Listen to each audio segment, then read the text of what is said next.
Bismillahirrahmanirrahim. Assalamualaikum warahmatullahi wabarakatuh. Nama saya Sulistri Handono. Saya dari Prodi Teknik Mesin, Fakultas Teknik, Universitas Muhammadiyah Metro Lampung. Saya akan memaparkan PDD UKTPT bidang pengajaran untuk SEDOS tahun 2023. Mata kuliah yang saya ampu yaitu pemilihan bahan dan proses. Pemilihan bahan dan proses memiliki kode untuk kode MK-nya, kode mata kuliahnya yaitu MES 2236 dengan beban 2 SKS, diajarkan pada semester 5. Secara singkat, pemilihan bahan dan proses memberikan gambaran kepada mahasiswa mengenai pentingnya dan kompleksitas permasalahan dalam pemilihan bahan dan proses untuk aktivitas perancangan dan pengembangan produk. Kemudian capaian pembelajaran. Capaian pembelajaran yang pertama tentu adalah sikap yang kita harapkan yang nanti dicapai atau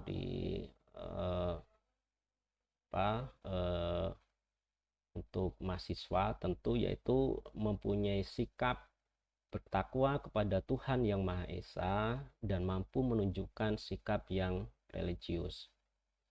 Dan untuk keterampilan, di sini ada keterampilan khusus dan keterampilan umum.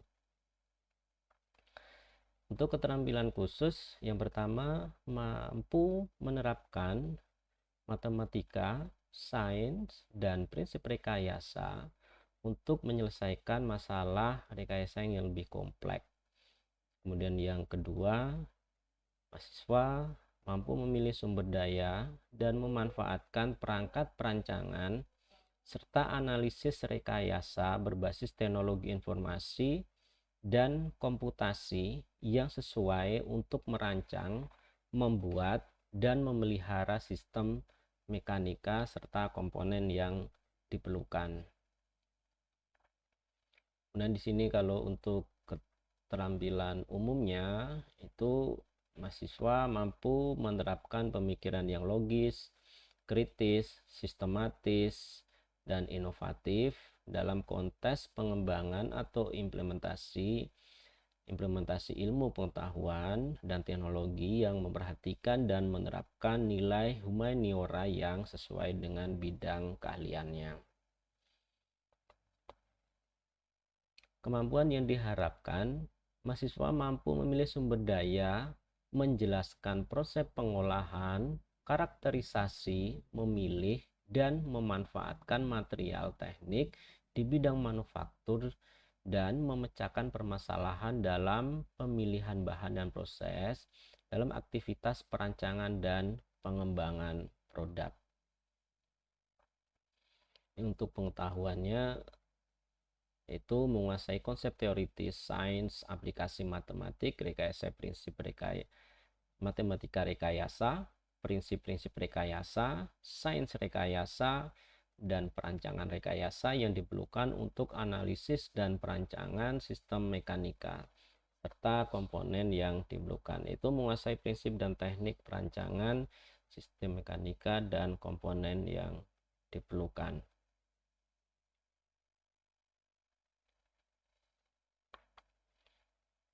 Materi dalam pemilihan bahan dan proses ini yang pertama tentu pengenalan material teknik.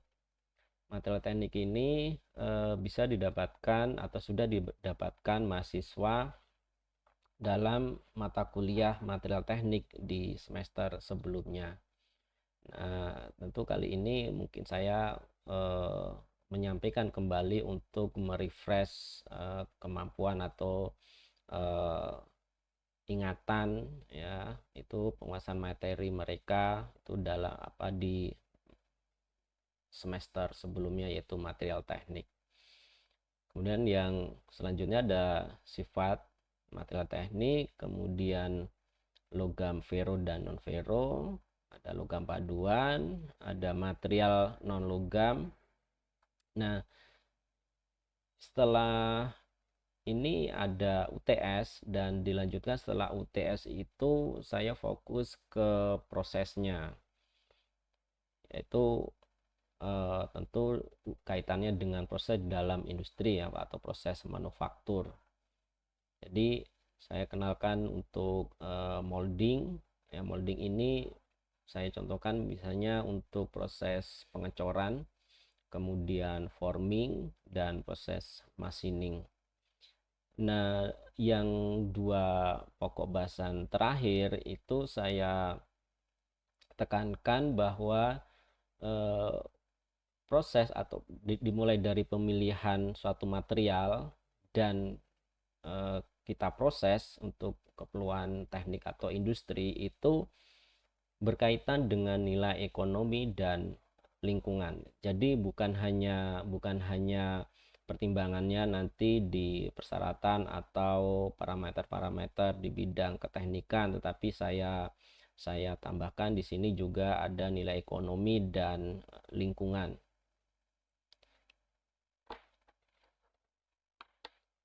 Kemudian untuk interaksinya, saya dosen dan mahasiswa itu bisa dari WA, kemudian Sepada, kemudian ada Google Classroom atau Zoom, kemudian email dan YouTube. Teknik dan indikator penilaian. Sini pertama saya menyampaikan kontra perkuliahan yang saya sampaikan dan saya tawarkan ke mahasiswa. Tentu misalnya ada usul atau saran dari mahasiswa itu yang nanti bisa untuk kontrak perkuliahan itu bisa saya tampung. Jadi tidak semata-mata kontrak perkuliahan itu saya sodorkan dan langsung saya tanda tangan dan mereka tanda tangan, bukan, tetapi kita bahas apa yang bisa dilakukan dan di mana yang boleh, mana yang tidak, itu di dalam kontrak perkuliahan. Itu untuk lebih detailnya itu bisa kita bahas di awal perkuliahan. Kemudian yang kedua ada tugas harian, kemudian kuis dan kehadiran. Tentu setelah itu ada UTS dan UAS. Nah, di sini saya menekankan ada tugas besarnya di sini, ada tugas produk ya. Jadi merancang suatu produk. Ini yang salah satu poin penilaian yang terbesar. Dan di daftar pustaka yang saya lampirkan ada beberapa, dan yang pertama ini tentu ada Al-Quran dan As-Sunnah. Kemudian di sini ada Metal Handbook, ada buku SB ya untuk Material Engineering, dan seterusnya. Di sini ada Kalpakjan untuk proses manufakturnya. Media pembelajarannya tadi sudah sempat saya sebutkan sebelumnya. Di sini ada Sepada, ada Google Classroom, Zoom atau Google Meet, kemudian juga pakai YouTube.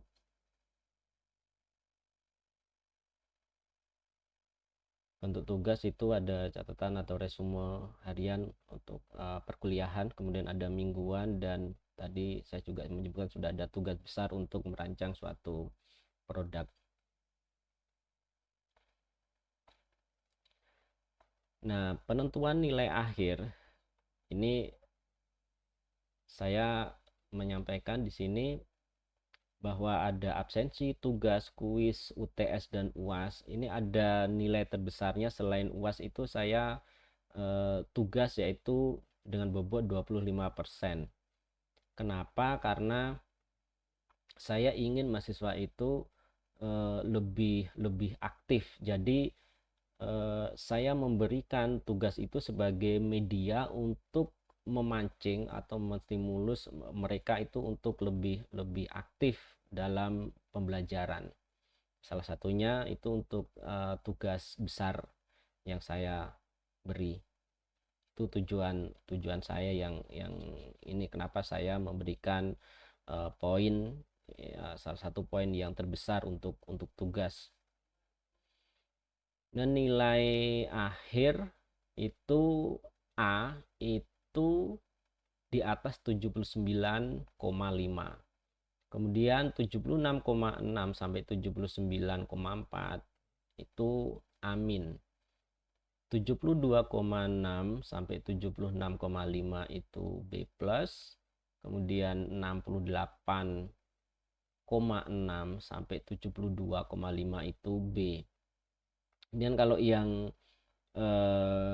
terakhir itu yang tidak mendapat nilai atau mendapat nilai E, itu kurang dari 48,5.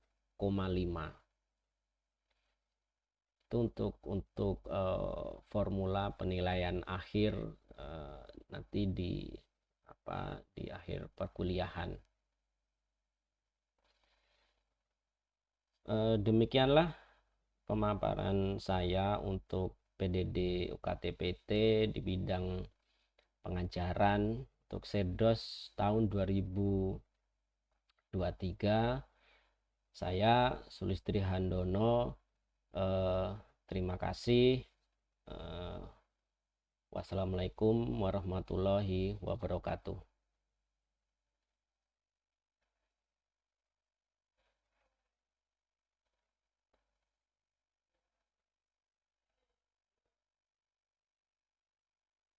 Assalamualaikum warahmatullahi wabarakatuh. Waalaikumsalam warahmatullahi wabarakatuh. Selamat siang rekan-rekan. Ini jadwal kita mata kuliah pemilihan bahan dan proses. Ada yang sudah pernah dengar pemilihan bahan dan proses? Sebelumnya kira-kira yang berkaitan tentang apa?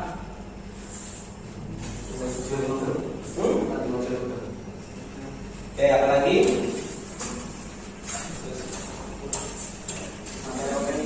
Oke, material teknik.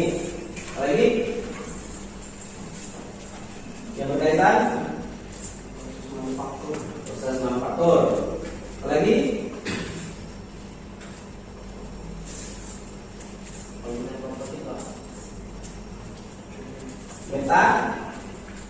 Metalurgi. Metalurgi apa? Nanti saya kasih ilustrasinya seperti apa. Nah, deskripsi umumnya adalah jadi pemilihan bahan dan proses itu nanti kita belajar mengenai apa kompleksitas di dalam permasalahan material teknik. Kemudian setelah kita tahu permasalahannya itu bagaimana cara prosesnya. Misalnya material teknik, ya, jadi kita sudah menguasai material teknik, kemudian proses manufaktur itu dua MK yang saling berkaitan. Nanti bisa tanya kalau belum jelas ya, ini deskripsi singkat aja. Kemudian ini bentuk dari persentase penilaian, ya. Ada tugas, kuis, kehadiran, UTS dan UAS. Sebelum saya lanjutkan, ada yang mau tanya mengenai persentase penilaian? Ada yang nggak setuju? Ada, Pak. Gimana? Kalau kuis itu buat 15%. Kuis 15%. Berarti yang lain harus berkurang. Apa yang berkurang? Tugas juga, Pak. Tugas. Iya, Pak. Yang lain belum saya tanggapi. Berapa persen? Belum kita sepakati. Mungkin UTS-nya juga perlu ditambahin. UTS berapa persen? 20%. Nah, saya pengen komposisi yang terbesar, selain dari UAS, selain UAS dan UTS itu ada di tugas. Gitu. Ya. Oke, nanti ini masih informasi awal ya, nanti bisa kita sepakati selanjutnya ya. Ini saya terangkan dulu. Oke. Kemudian ada referensi ya, nanti bisa dibaca. Oke, ini saya tambahkan untuk RTS-nya ya, bisa sambil dilihat RTS pemilihan bahan dan proses. Yang lalu bisa melihat Mas ya? Bisa Pak. Oke. Jadi ini mungkin nanti bisa kalian baca lagi ya, nanti saya kasih RTS-nya, ini saya lihatkan sekilas saja. Yang pertama tentu secara umum ya, itu adalah bertawakal kepada Tuhan Yang Maha Esa dan mampu menunjukkan sikap yang religius.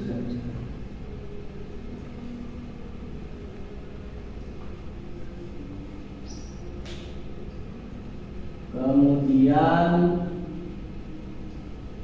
menguasai prinsip dan teknik rancangan sistem mekanikal dan komponen yang diperlukan. Ini ada beberapa ya, ada KK1, KK6, KK1 yang ini kalau kalian lihat apa itu sebenarnya RPS? RPS adalah rencana pembelajaran semester. Jadi setiap mata kuliah yang akan kita pelajari setiap semester itu harus kita buat RPS. Untuk apa? Untuk mengetahui dan mengukur bagaimana dan sejauh mana setiap mata kuliah itu tercapai. Ya, di sini ada banyak penilaian ya. Mungkin tidak saya sebutkan satu-satu, nanti kalian bisa membacanya. Kemudian di deskripsi tadi di PowerPoint di slide sudah saya sebutkan. Kemudian tahapan atau materi pokok pembelajarannya ya, pokok bahasannya. Yang pertama itu dengan pendahuluan, kemudian klasifikasi ya, klasifikasi material atau jenis-jenis material teknik ya. Ini ada 15 kali pertemuan ya. Ini pokok bahasan per pertemuan ya, pendahuluan, kemudian klasifikasi, kemudian ada material, ada sifat material teknik dan seterusnya. Jadi kalau dibagi dua, sebelum pertemuan sebelum UTS itu di sini lebih ke pengenalan bahan atau material, penggunaan material tekniknya. Kemudian setelah UTS kita mendalami ke prosesnya. Ya, di sini ada molding ya, ada proses pencetakan. Di situ nanti kita belajar casting atau pengecoran contohnya. Kemudian ada forming, ada machining. Kemudian yang dua pokok bahasan terakhir adalah kita ke nilai ekonomi dan pemilihan material. Kemudian yang terakhir itu pemilihan material teknik dan lingkungan. Jadi terhadap lingkungan itu seperti apa, gitu ya. Nanti lebih jelasnya di dalam slide itu kita telah satu-satu. Oke, ada ketentuan kuliah. Kita belajar sebentar. Sepakat? Maksimal 10 menit. Maksimal. Jadi 10 menit tidak masuk dianggap tidak hadir.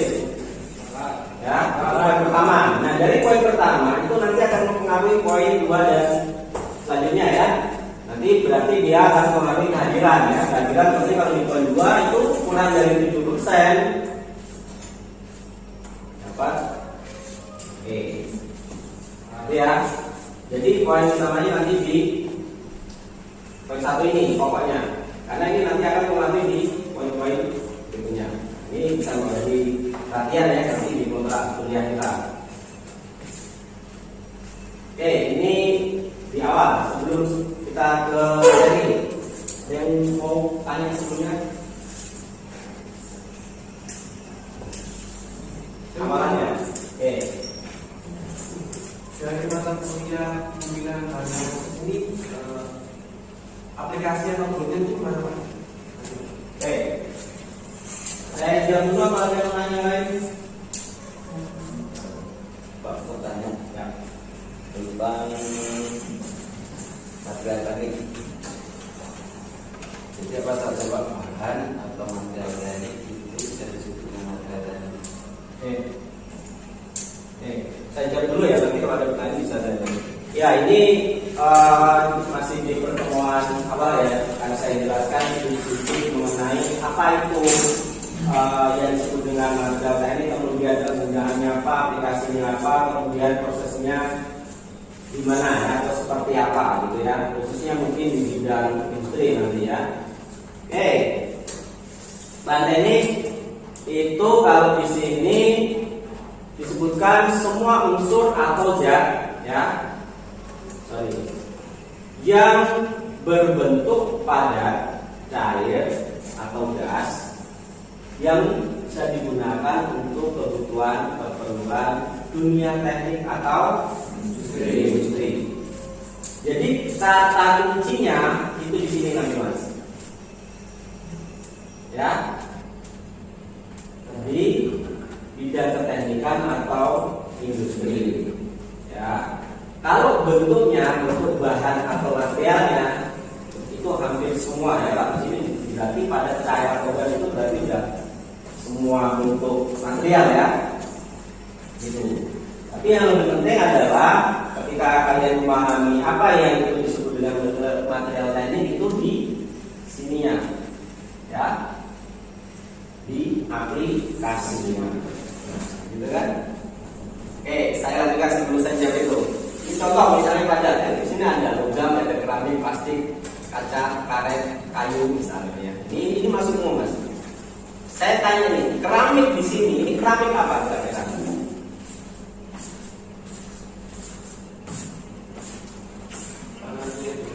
Hah? Tanah liat. Keramik di sini. Ini keramik apa?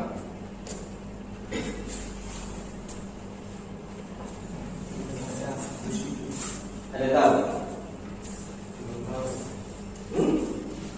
Belum tahu. Nanti tugas ya.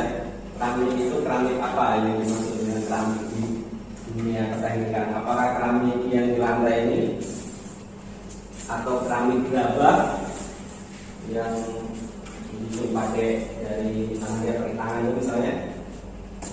Ya. Nah, itu keramik seperti apa maksudnya? Mungkin ada yang tahu? Ada tahu? Contohnya di mana keramik apa misalnya ini? Keramik ini. Aplikasinya salah satu di busi. Kenapa kok busi itu bagian dari salah satu bagian dari busi itu dibuat dari keramik? Jadi keramik ini keramik apa? Kira-kira. Kenapa busi itu pakai keramik? Tidak tahu? Panas.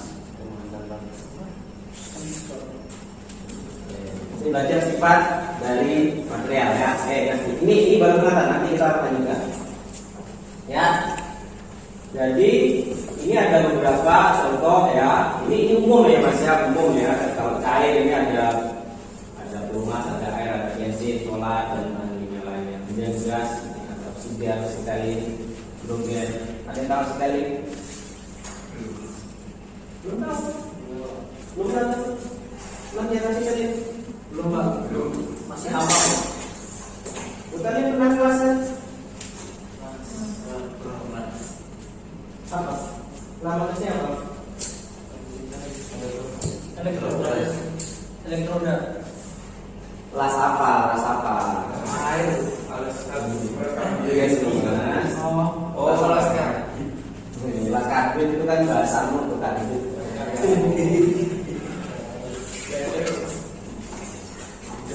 Asitelen bukan namanya. Tidak ada yang paham di sini. Ada yang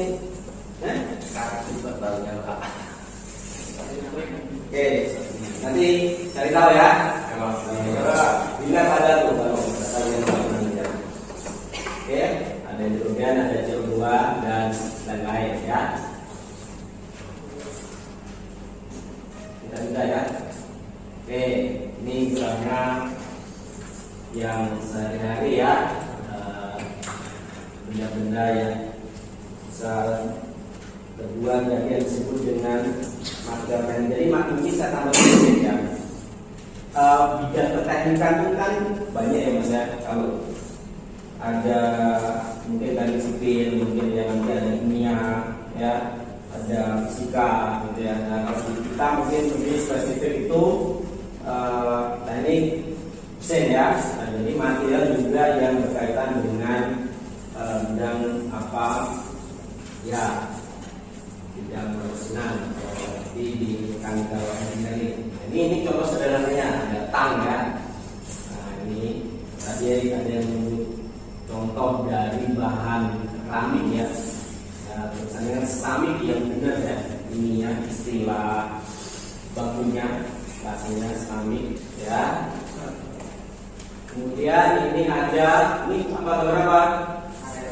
Bahan. Oke, terbuat dari ya, namanya istilah lainnya dia terbuat dari ya.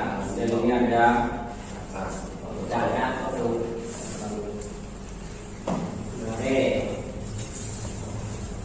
Dan tahu berapa?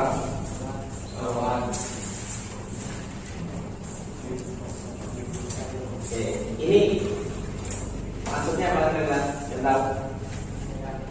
Ya, ini ada tulisannya ya. Jadi compression ini di sini gitu ya.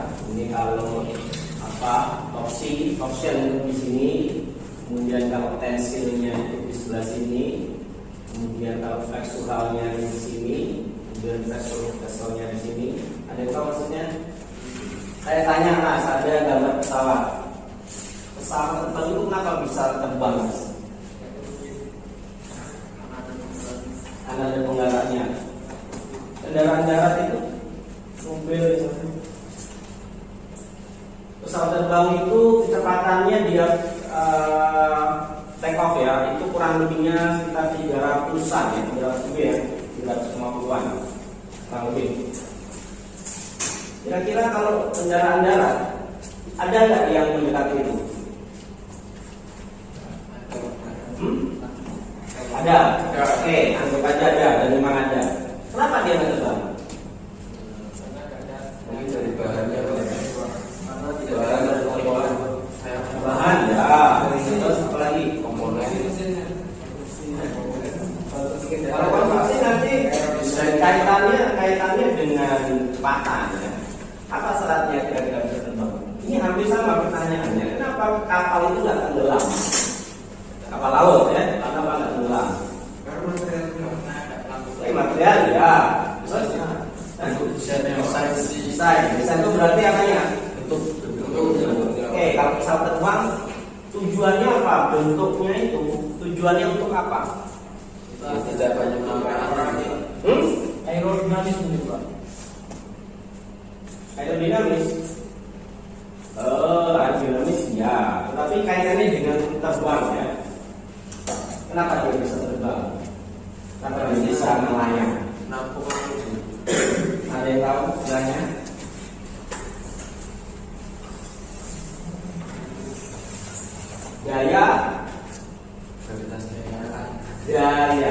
Daya angkat.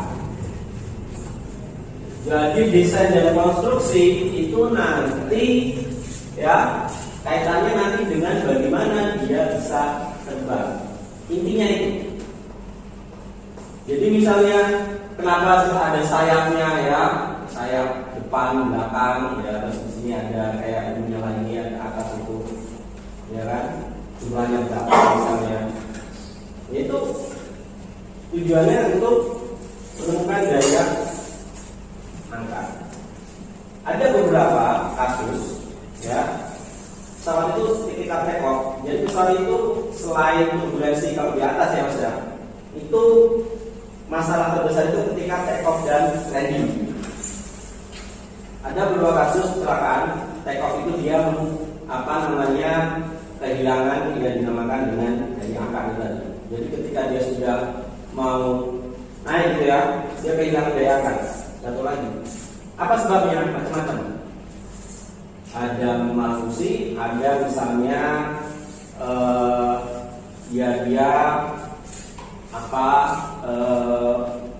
daya dorongnya itu kuat sehingga angkatnya itu dia kurang. Ini kalian mungkin pernah main pesawat dari atas ya? Ada yang biasanya dikit, ada yang di ini terbang, ada yang langsung misal, gitu kan? Satu dua itu mas, ada yang di atas itu dia tiba-tiba bisa aja kehilangan daya angkat. Ya, kalau di atas biasanya penyebabnya turbulen, biasanya yang kebanyakan. Ya, apa pentingnya ada di latihan ini? Ya, jadi yang pertama kita ditutup untuk merancang suatu produk. Kemudian juga apa produk itu? Nah, ketika sudah dirancang ya produk, slide sebelum itu seorang engineer ya, ini kan harus bisa memilih. Tadi kembali lagi kalau saya tanya saat terbang itu kenapa bisa terbang, ada yang menjawab dan bahannya apa? Ya kan? Bisa nggak kalian memilih?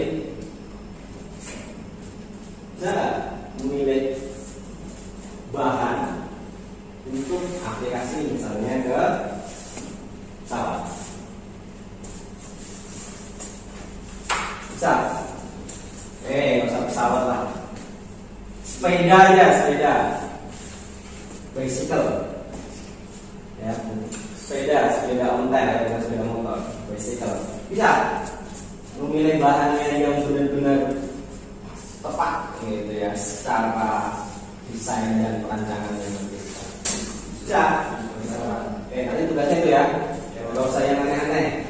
Nanti yang pesawat nanti kalian merancang dulu aja mengenai mengapa contohnya sepeda.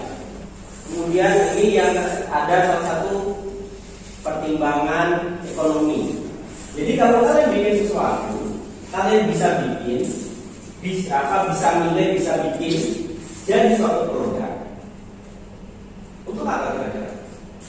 Apa dipakai sendiri? Untuk apa? Untuk dijual. Kalian bikin sepeda, bagus gitu ya, harganya 2M. Peruntukannya anak-anak, anak TK misalnya. Tapi karena bukannya aku semua bagus gitu ya, dengan semuanya alat produksinya semua dengan alat yang canggih gitu. Kemudian dijual 5M misalnya. Laku nggak kira-kira? Ya. Maksudnya, jadi bukan hanya bisa membuat secara persyaratan yang memenuhi kan gitu ya, tapi juga ada pertimbangan ekonominya. Oke, ini ada besar ya, ada model datamit ya. Model datamit ini adalah data dari material yang kita butuhkan. Di sini misalnya apa ya? Misalnya kalau Torino misalnya ada metal ya, atau ada besi misalnya, ada kami. Nah, kemudian di sini ininya pakai apa ya? Working risikonya pakai apa namanya? Prosesnya nanti pembuatannya dengan cara apa?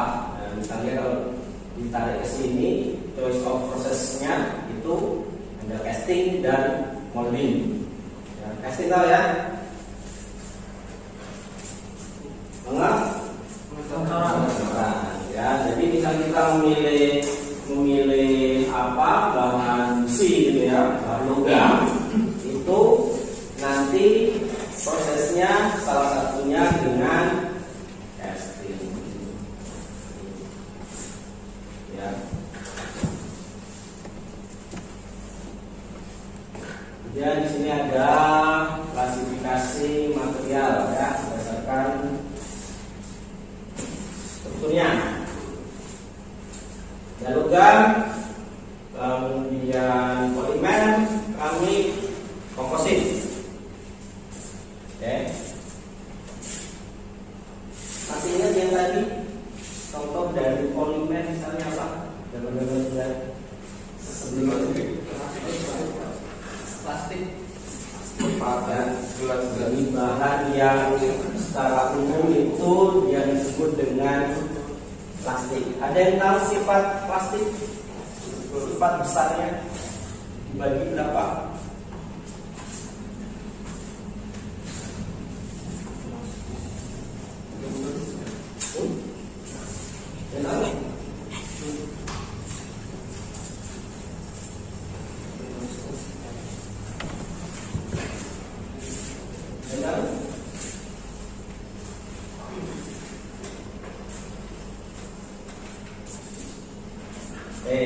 Kalau komposit?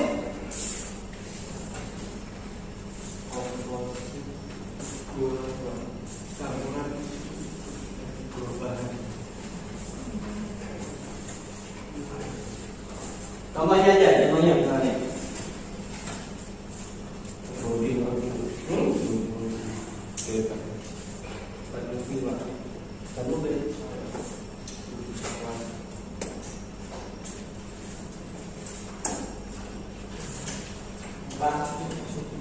Apa mas?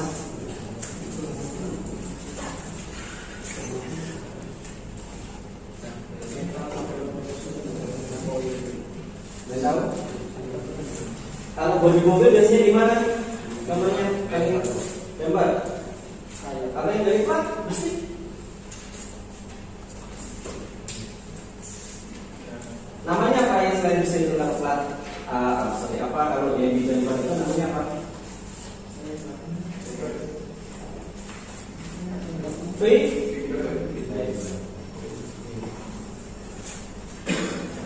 Nanti ada yang disebut dengan karbon fiber,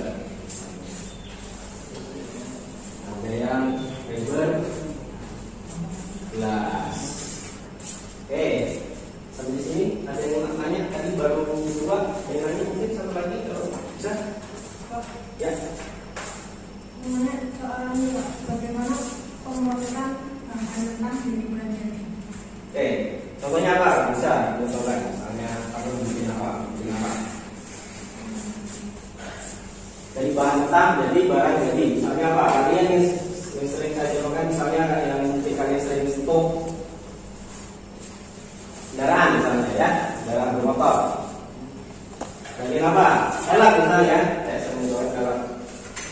Velg itu dari apa? Aluminium ya? Dari besi maksudnya? Aluminium ya? Tahu banyak aluminium? Yakin?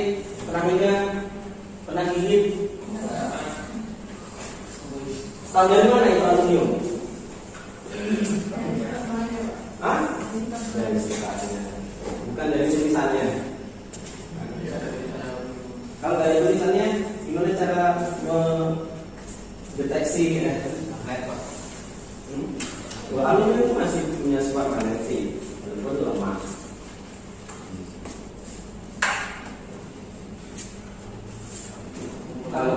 Tapi ini yang tahu ya. Oke.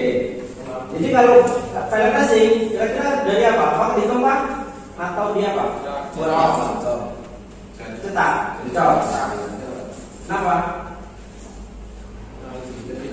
Kenapa tidak di mesin aja? Buat mesin. Atau misalnya disambung kilas per piece gitu. Kalau disambung-sambung nanti nggak kuat. Kenapa? Itu bikin apa? Misalnya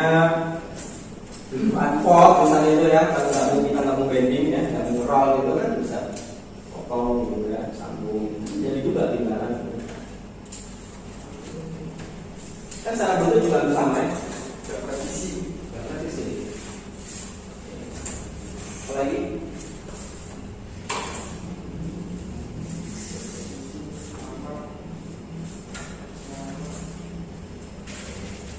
Nanti back lagi mas, kembali ke sini. Alasan apa ketika kita mau membuat sesuatu, gitu kan, sudah menentukan materialnya. Ya, sebelum menentukan ini apa alasannya? Kenapa kita memilih material A, ya kan, dengan proses B, kemudian dengan aplikasi C. Itu nanti akan kita pelajari. Ya, beberapa hal yang secara umum itu sudah bukan dipandang. Oke ya. Kalau cukup saya akhiri ya. Terima kasih teman-teman. Saya akhiri. Selamat siang. Wassalamualaikum warahmatullahi wabarakatuh.